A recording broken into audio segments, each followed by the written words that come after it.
Ladies and gentlemen, the innovators.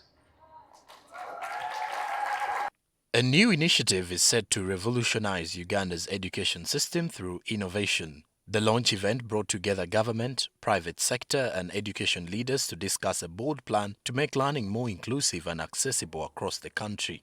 Mindset coders, robotics and technology careers. The EdTech Fellowship, part of a 5-year strategy, will support 36 Ugandan EdTech companies. Each year, 12 companies will receive funding, mentorship and technical support to scale up their solutions and tackle Uganda's education challenges. As we move forward, our focus remains very clear. We want to see solutions that improve learning outcomes, expanding access, and creating opportunities for young people. I encourage all of you to stay engaged beyond today, especially to the ones that were not announced here today.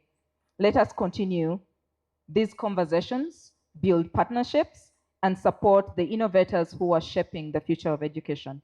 With over 50% of Uganda's population under 18, the need for a modern, accessible education system is critical. However, more than 40% of schools still lack reliable internet. The first group of 12 companies is already creating solutions using mobile apps, low data platforms and radio to deliver lessons, especially in rural areas. We are now approaching a critical transition point where the first cohort of the competence-based curriculum are going to transition into higher education. This moment calls for system-wide readiness.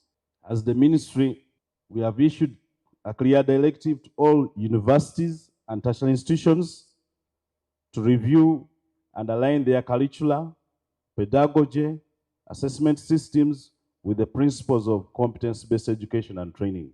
Innovations should also focus on inclusion. One company has developed a solar-powered reading device for visually impaired students, while another is teaching digital skills that help young people earn income. You find out that for a visually impaired person to be able to read a page in ordinary print, he has 3 options, either for the text to be turned into braille, which is expensive, or to wait for a volunteer to read for him that page. So this is really irritating, and this is why we've come up with the blind assistant reading kit that enables the visually impaired read any printed text just like any other sighted person. We will be focusing on expanding the capabilities of our platform to be able to reach over 15,000 young people every year for the next 3 years and beyond. And this is going to really help us to ensure that we can reach more young people, but most importantly, that we can prepare our young people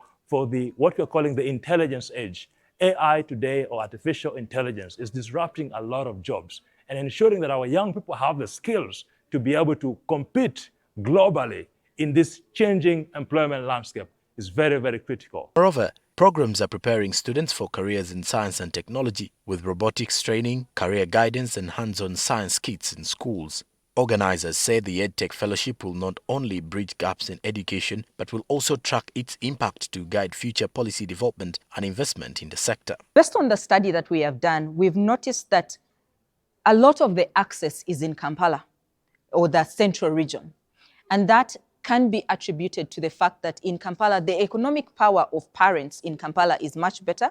The quality of schools in Kampala is also better. This is based on the research that we have seen, but also the access to technology, that is devices and also internet, is much better in Kampala. So one of the goals of this fellowship is to create equitable access. And what I mean by that is supporting the innovators to get out of Kampala so that they're able to reach all the regions across Uganda. With the EdTech Fellowship, Uganda's education sector is set for a transformative leap, creating new opportunities and preparing young people for tomorrow's challenges. Joram Paul Sonko. To access dignified and fulfilling work